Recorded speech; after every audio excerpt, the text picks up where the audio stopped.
ഓം ശാന്താകാരം ഭുജഗശേനം പത്മനാഭം സുരേശം വിശ്വാധാരം ഗഗനദൃശം മേഘവർണം ശുഭാംഗം ലക്ഷ്മീകാന്തം കമലനയനം യോഗിവേദ്ധ്യാനഗമ്യം വന്ദേ വിഷ്ണും ഭവേരം സർവലോകൈകനാഥം. ഓം നമോ ഭഗവതേ വാസുദേവായ. നമോ ഭഗവതേ വാസുദേവായ. ഓം ശ്രീകൃഷ്ണായ പരബ്രഹ്മണേ നമ. എല്ലാ സജ്ജനങ്ങൾക്കും ഗുരുവായൂരപ്പൻ്റെ നാമത്തിൽ സാഷ്ടാംഗ പ്രണാമം. ശ്രീകൃഷ്ണ ചരിതാമൃതത്തിൽ ശ്രീകൃഷ്ണ കുടുംബത്തിൻ്റെ സന്താനങ്ങളെപ്പറ്റിയാണ് അടുത്ത അധ്യായത്തിൽ പ്രതിപാദിക്കുന്നത്. കൃഷ്ണന് 16,108 ഭാര്യമാരുണ്ടായിരുന്നു എന്ന് നമ്മൾ ഇതിനു മുമ്പ് കണ്ടതാണ്. ഏതായാലും ഇതിൽ ഭാഗവതത്തിൽ ചില ഭാഗത്ത് 16,000 എന്ന് പറയുന്നുണ്ട്, 16,008 എന്ന് പറയുന്നത്. ഒന്ന് രണ്ട് സ്ഥലത്ത് അത് പത്മപുരാണത്തിൽ ശരിക്കും പറയുന്നത് 16,108 കണക്ക് തന്നെയാണ് എന്നും സൂചിപ്പിക്കുന്നുണ്ട്. എന്തായാലും ഇവിടെ ശ്രീകൃഷ്ണ ചരിതാമൃതത്തിൽ 16,108 ഭാര്യമാരെ പറ്റിയാണ് ഇതിനു മുമ്പ് നമ്മൾ കണക്ക് വ്യക്തമായി കണ്ടത്. അപ്പം ഓരോ ഭാര്യമാരിലും 10 മക്കൾ വീതവും ഐശ്വര്യം, ബലം, സൗന്ദര്യം, ജ്ഞാനം, യശസ്, സമ്പത്ത്, വൈരാഗ്യം എന്നിവയിലെല്ലാം അവർ പ്രതിതുല്യരായിരുന്നു. കൃഷ്ണൻ്റെ 16,108 ഭാര്യമാരും രാജകുമാരിമാരായിരുന്നു. കൃഷ്ണനെ താന്താങ്ങളുടെ കൊട്ടാരത്തിൽ സദാ കണ്ടപ്പോൾ തങ്ങളുടെ അത്യന്തം ആസക്തമായിരിക്കുന്ന ഒരു ഭർത്താവ് എന്ന് അവർ വിചാരിച്ചു. കാരണം ഈ 16,108 ഭാര്യമാരുടെ അടുത്തും അതാത് രൂപം സ്വീകരിച്ചുകൊണ്ട് ശ്രീകൃഷ്ണൻ തന്നെ എല്ലാവരുടെ അടുത്തും സദാസമയം ഉണ്ടായിരുന്നു എന്നാണ് പറയുന്നത്. അപ്പം ഒരു ഭാര്യമാർക്കും സംശയം തോന്നാത്ത വിധത്തിൽ തന്നെയാണ് ഏറ്റവും കൂടുതൽ പ്രിയം എന്ന ഉള്ള ചിന്ത കൂടി ഓരോ ഭാര്യമാർക്കും ഉണ്ടായിരുന്നു. കാരണം സദാസമയം ഊണിലും ഉറക്കത്തിലും നടപ്പിലും എടുപ്പിലും ഒക്കെ ഭഗവാൻ എപ്പോഴും പ്രതിരൂപം സ്വീകരിച്ച് ഇവരുടെയൊക്കെ ഗ്രഹങ്ങളിൽ ഉണ്ടായിരുന്നു എന്ന് പറഞ്ഞു.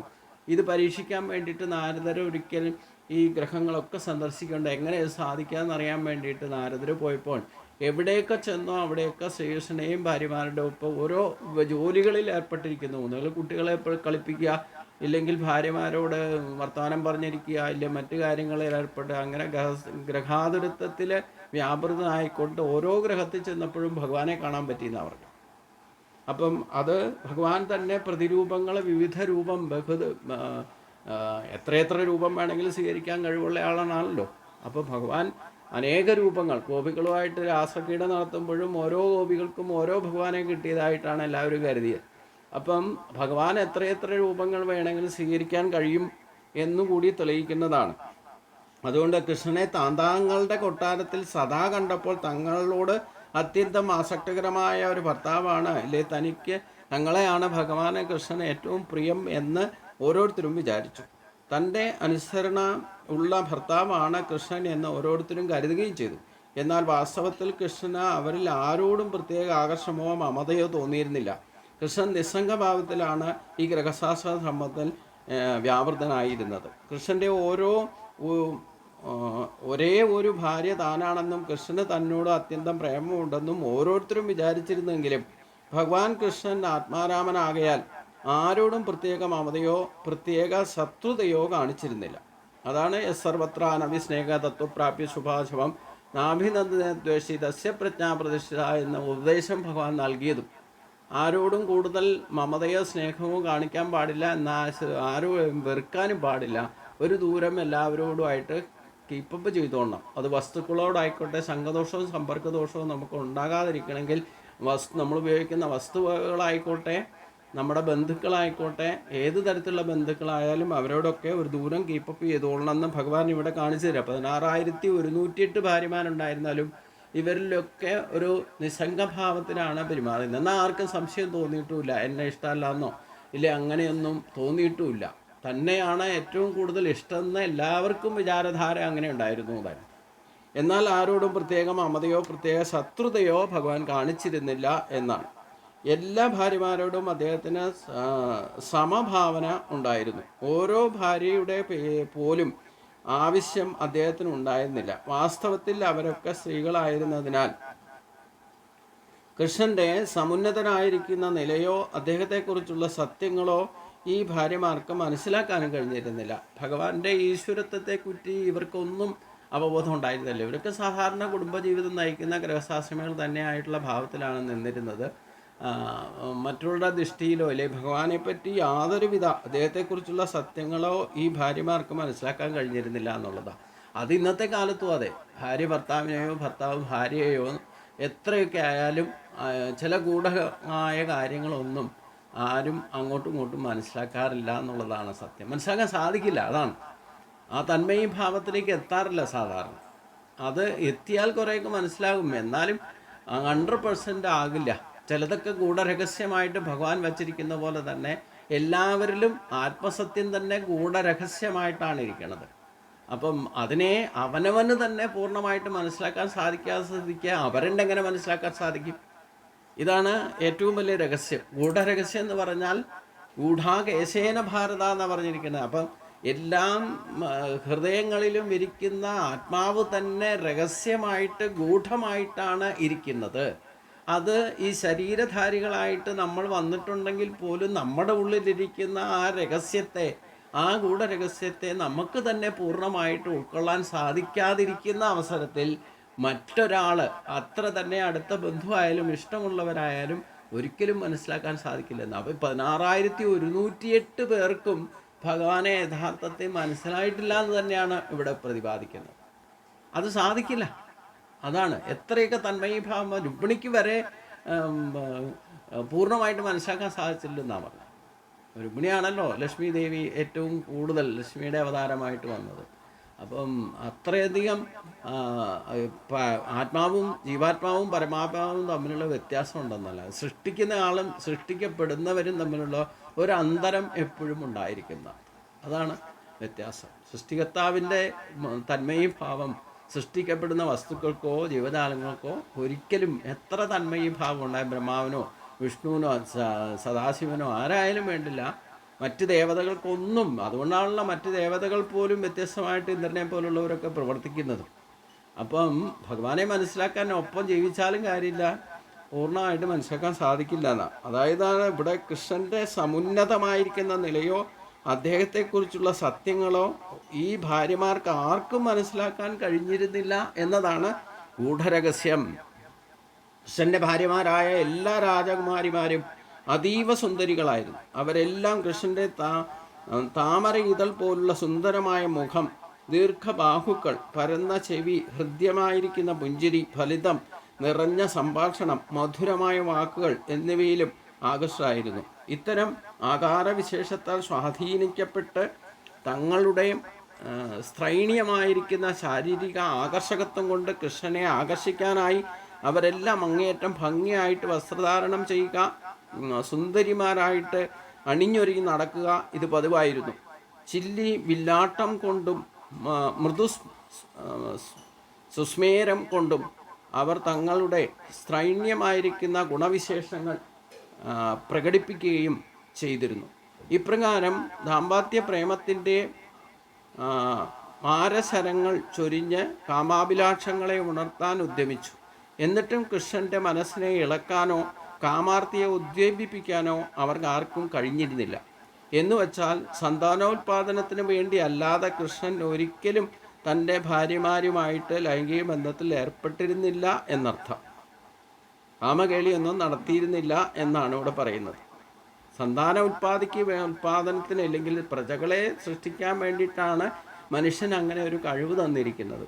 അപ്പോൾ അതിൽ ലിമിറ്റ് കൂടുതൽ കാമാസക്തി കൊണ്ടുകൊണ്ട് രമിച്ച് നടന്നാൽ അത് തനിക്കും അല്ലെങ്കിൽ മനുഷ്യന് തന്നെ ദോഷം ചെയ്യുന്നതാണ് ഭഗവാൻ ഇവിടെ കാണിച്ചു തരുന്നത്. അപ്പം ലിമിറ്റ് കൂടുതലൊന്നും ഇവരോടൊന്നും കാമാർത്തിയെ ഉദ്ദീപിപ്പിക്കുന്ന ഒരു പ്രക്രിയയും ഭഗവാൻ ചെയ്തിരുന്നില്ല, അത് അവർക്ക് കഴിഞ്ഞിരുന്നില്ല. എന്ന് വെച്ചാൽ സന്താന ഉത്പാദനത്തിന് വേണ്ടി അല്ലാതെ കൃഷ്ണൻ ഒരിക്കലും തൻ്റെ ഭാര്യമാരുമായിട്ട് ലൈംഗിക ബന്ധത്തിൽ ഏർപ്പെട്ടിരുന്നില്ല എന്ന് തന്നെയാണ് ഇവിടെ കഥയിൽ പറയുന്നത്. ദ്വാരകയിലെ റാണിമാർ അങ്ങേയറ്റം ഭാഗ്യവതികളായിരുന്നു.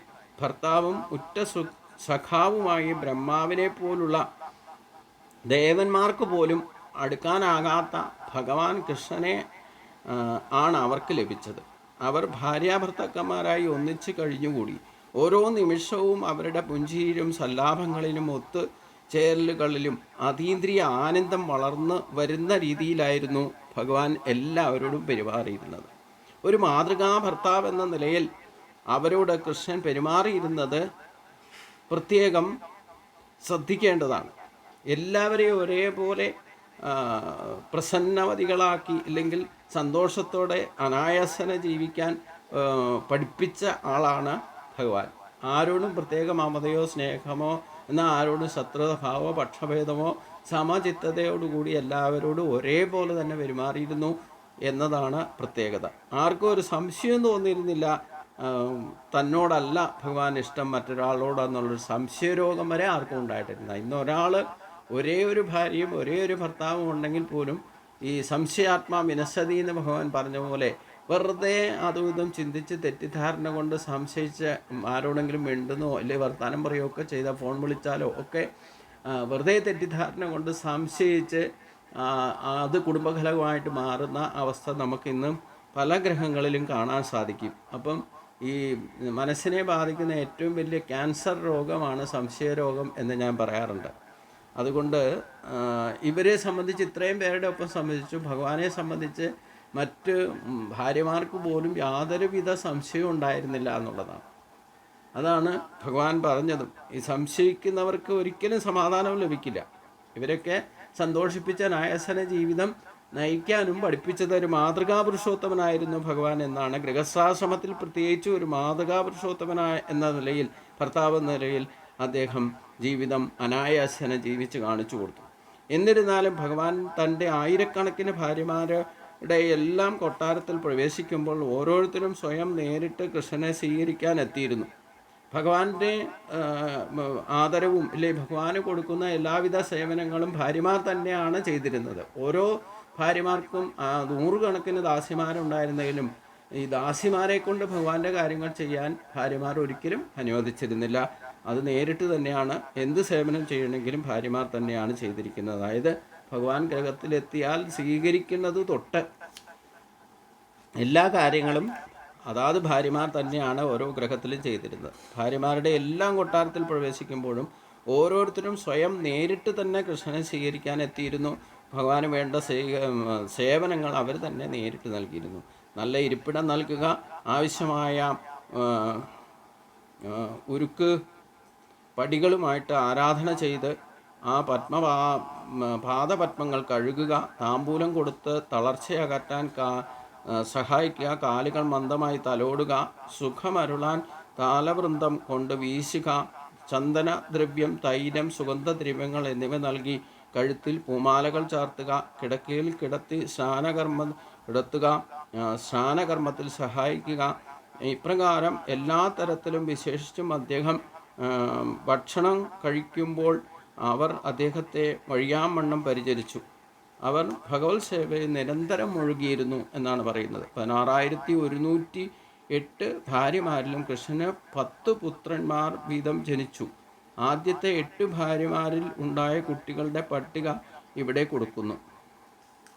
8 ഭാര്യമാരുടെയാണ് ആദ്യം പറയുന്നത്. അതായത് പ്രത്യുമ്നൻ, ചാരുദോക്ഷണൻ, സുദേക്ഷണൻ, ചാരുദോഹൻ, സചാരു, ചാരുഗുപ്തൻ, ഭദ്രചാരു, ചാരുചന്ദ്രൻ, വിചാരു, ചാരു എന്നിവരാണ് ഈ 10 പേരാണ് രുക്മിണിയിൽ ഉണ്ടായ പുത്രന്മാർ.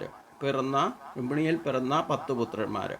പിന്നെ ഗുണവിശേഷങ്ങൾ അവരാരും തങ്ങളുടെ ദിവ്യ പിതാവായിരിക്കുന്ന ഭഗവാൻ കൃഷ്ണനേക്കാൾ ഒട്ടും താഴെയായിരുന്നില്ല. എല്ലാവർക്കും ഭഗവാന്റെ പ്രത്യേകതകളും ഇല്ലേ സ്വഭാവ വൈശിഷ്ട്യങ്ങളും ആകാരസൗഷ്ഠവും ഒക്കെ ഓരോരുത്തർക്കും ഉണ്ടായിരുന്നു എന്ന് തന്നെയാണ് പറയുന്നത്.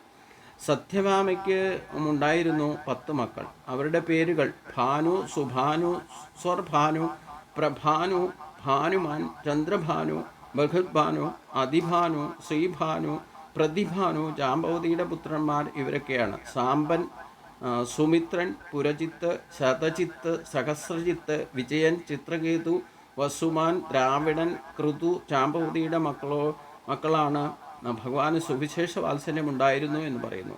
രാജാ നഗ്നജിത്തിൻ്റെ പുത്രിയായ സത്യയുടെ പിന്നെ അടുത്ത റാണി സത്യറാണിയായിരുന്നു. അവളിൽ കൃഷ്ണന് ജനിച്ച പുത്രന്മാരുടെ പേര് ഇപ്രകാരമായിരുന്നു: വീരൻ, ചന്ദ്രൻ, അശ്വസേനൻ, ചിത്രാഗി, വേഗവാൻ, വൃക്ഷൻ, ആമൻ, ശംഖ, വസു, കുന്തി.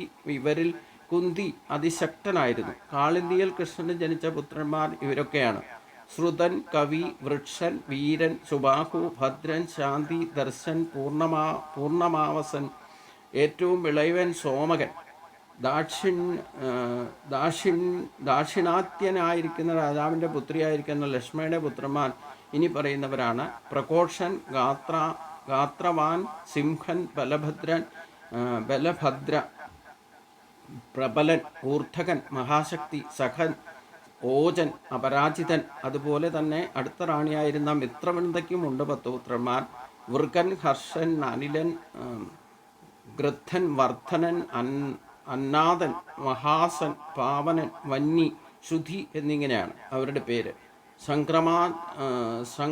സംക്രാമജത്ത്, മൃഗൽസേനൻ, ശൂരൻ, പ്രഹരണൻ, അരിജിത്ത്, ജയൻ, സുഭദ്രൻ, വാമൻ, ആയു, സത്യകൻ എന്നിവർ ഭദ്രയുടെ പുത്രന്മാരാണ്.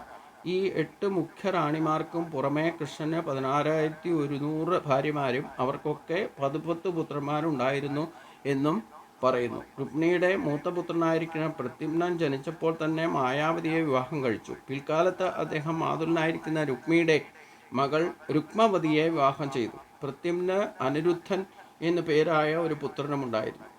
ഇങ്ങനെ കൃഷ്ണൻ്റെ കുടുംബം, കൃഷ്ണൻ, ഭാര്യമാർ, അവരുടെ മക്കൾ, പേരക്കുട്ടികൾ, അവരുടെ സന്തതികൾ എല്ലാം ചേർന്ന് ഏകദേശം 100 കോടി അംഗങ്ങളുണ്ടായിരുന്നു എന്നതാണ് ചരിത്രം പറയുന്നത്. അതായത് ഭഗവാന്റെ തന്നെ കോടിക്കണക്കിന് സന്തതികൾ. 100 കോടി എന്ന് പറഞ്ഞാൽ തന്നെ കോടിക്കണക്കിനെന്ന് കണക്കെടുക്കുന്നതായിരിക്കും നല്ലത്. അപ്പം 16,100 108 ഭാര്യമാരിലും 10 സന്തതികളുണ്ടായി. അതെല്ലാം കൂടെ ചേർന്ന് ഏകദേശം 100 കോടി അംഗങ്ങളുണ്ടായിരുന്നു എന്ന് പറയുന്നു. കൃഷ്ണൻ്റെ പത്നിയായിരിക്കുന്ന രുക്മിണിയുടെ ജ്യേഷ്ഠ സഹോദരൻ രുക്മി കൃഷ്ണനുമായുള്ള പേരിൽ കഠിനമായി പീഡിതനും അപമാനിതനുമായിരുന്നു. ഇവർ തമ്മിലുള്ള കൃഷ്ണനും രുക്മിയും തമ്മിൽ സഹോദരൻ രുക്മിയും തമ്മിൽ എല്ലാ കാലത്തും അങ്ങോട്ടും ഇങ്ങോട്ടും ശത്രുതാഭാവമാണ്. അതുകൊണ്ട് അവർ തമ്മിൽ എപ്പോൾ കണ്ടാലും ശത്രുഭാവത്തിലാണ് പെരുമാറുന്നത്. അത് പലതരത്തിലും പീഡിക്കപ്പെടാനില്ലേ പീഡിതനും അപമാനിതനുമായിട്ട് കാണപ്പെട്ടു. പക്ഷേ രുക്മിണിയുടെ അപേക്ഷ പ്രകാരം അയാളിൽ ജീവൻ രക്ഷിക്കപ്പെട്ടു. അതിനുശേഷം രുക്മി കൃഷ്ണനോട് വലിയ വിദ്വേഷമായിരുന്നു ഉണ്ടായിരുന്നത് എങ്കിലും എപ്പോഴും അദ്ദേഹത്തോട് ശത്രുത പാലിച്ചിരുന്നു. എന്നിരുന്നാലും അയാളുടെ മകളെ, കൃഷ്ണൻ്റെ മകനെ കൊണ്ട് വിവാഹം കഴിപ്പിച്ചു. അതുപോലെ അയാളുടെ പേരക്കുട്ടിയെ, കൃഷ്ണൻ്റെ പേരക്കുട്ടിയെ അനിരുദ്ധനെ കൊണ്ട് വിവാഹം കഴിപ്പിച്ചു. സുഖദേവ ഗോസ്വാമിയിൽ നിന്ന് ഈ കഥ കേട്ടപ്പോൾ അതൊരു അത്ഭുതമെന്ന പോലെ തോന്നി. അതായത് സുഖമഹർഷി ഇത് പറയുന്നത് കേട്ടപ്പോൾ പരീക്ഷിത മഹാരാജാവിന് വല്ലാതെ അത്ഭുതം തോന്നി. പരസ്പരം കടുത്ത ശത്രുക്കളായിരുന്നിട്ടും കൃഷ്ണനും രുക്മിക്കും തങ്ങളുടെ പിന്മുറക്കാർ തമ്മിലുള്ള വിവാഹബന്ധം വീണ്ടും യോജിക്കാൻ കഴിഞ്ഞു എന്നത് അല്പം അത്ഭുതകരമായി തോന്നുന്നു. നേരിട്ട് ശത്രുതയുണ്ടെങ്കിലും ഇവിടെ കുടുംബബന്ധം നിലനിർത്താൻ ഇവർ ഉത്സാഹിച്ചിരുന്നു എന്നർത്ഥം. കാരണം ഇതിനൊക്കെ യഥാർത്ഥ കാരണം എന്താണെന്ന് വെച്ചാൽ രുക്മിണിയോട് വലിയ സ്നേഹമായിരുന്നു. ആ സഹോദര ബന്ധത്തിൻ്റെ ആഴത്തിൻ്റെ ബലത്തിലാണ് ഈ കുട്ടികളുമായിട്ടും പേരക്കുട്ടികളുമായിട്ടുള്ള ബന്ധം നിലനിർത്താൻ രുക്മിക്കും കൃഷ്ണനും സാധിച്ചത്. ശ്രീകൃഷ്ണനെ സംബന്ധിച്ച് രുക്മിണിയോട് വലിയ ശത്രുതാഭാവം, എല്ലാവരോടും ആരോടും തന്നെ ശത്രുത ഇല്ലാത്ത ഭാവമാണ്. എന്നാലും ഈ കണ്ടാൽ ഇറിറ്റേഷൻ ഉണ്ടാകും പണ്ട് മുതലേ ഉള്ള സ്വഭാവം വച്ചിട്ട് എന്നത് അത്ഭുതകരമായിട്ട് പരീക്ഷിത് മഹാരാജാവിന് തോന്നി. ഈ സംഭവത്തിലെ അത്ഭുതത്തെക്കുറിച്ച് പരീക്ഷിത് രാജാവ് ജിജ്ഞാസുവായി. അതിനാൽ അദ്ദേഹം സുഖദേവ ഗോസ്വാമിയോട് കൂടുതൽ അന്വേഷണം നടത്തി. സുഖദേവ ഗോസ്വാമി ഈ ഒരു പ്രായോഗിക യോഗിയായിരുന്നതിനാൽ, അതായത് സുഖമഹർഷി പ്രായോഗിക യോഗിയായിരുന്നാൽ അദ്ദേഹത്തിൻ്റെ ഉൾക്കാഴ്ചയുടെ പ്രഭാവത്തിൽ നിന്ന് ഒന്നും മറയ്ക്കപ്പെടാൻ ആകുമായിരുന്നില്ല. സുഖദേവ ഗോസ്വാമിയെപ്പോലുള്ള സുഖമയ മഹർഷിയെപ്പോലെയുള്ള ഒരു സമ്പൂർണ്ണ യോഗിക്ക് ഭൂതവും ഭാവിയും വർത്തമാനവും എല്ലാം വിശദാംശത്തോടു കൂടി ദർശിക്കാനും കഴിയും. അതിനാൽ ഇത്തരം യോഗികളിൽ നിന്നും ഒന്നും മറച്ചു വയ്ക്കാറുമില്ല. പരീക്ഷിത് മഹാരാജാവ് ഇപ്രകാരം ഒരു സംശയം ചോദിച്ചതുകൊണ്ട് സുഖമഹർഷി ചോദിച്ച ചോദ്യത്തിന്, അതായത് പരീക്ഷ മഹാരാജ് ചോദിച്ച ചോദ്യത്തിന് അദ്ദേഹം ഇപ്രകാരം വിശദമായ ഒരു മറുപടി കൊടുക്കുകയുണ്ടായി. കൃഷ്ണ രുക്മിണിയിൽ ജനിച്ച മൂത്ത പുത്രനായിരിക്കുന്ന പ്രദ്യുമ്നൻ കാമദേവൻ തന്നെയായിരുന്നു. അതീവ സുന്ദരനും ആകർഷണീയനുമായിരുന്നു. അതിനാൽ രുക്മിണിയുടെ പുത്രിയായിരിക്കുന്ന രുക്മവതിക്ക് അവളുടെ സ്വയംവര വേളയിൽ ഭർത്താവായി തിരഞ്ഞെടുക്കാൻ പ്രദ്യുമ്നനല്ലാതെ മറ്റാരും ഉണ്ടായിരുന്നില്ല. അങ്ങനെയാണ് സ്വയംവര വേളയിൽ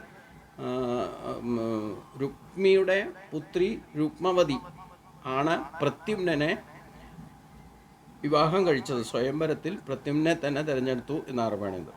അപ്പോൾ അതുകൊണ്ട് ഇത്തരത്തിലാണ് ആ കഥയെപ്പറ്റി വിശദീകരിച്ച് പറയുന്നുണ്ട്. അത് നമുക്ക് അടുത്ത ദിവസം ചിന്തിക്കാം. എല്ലാവർക്കും നമസ്കാരം.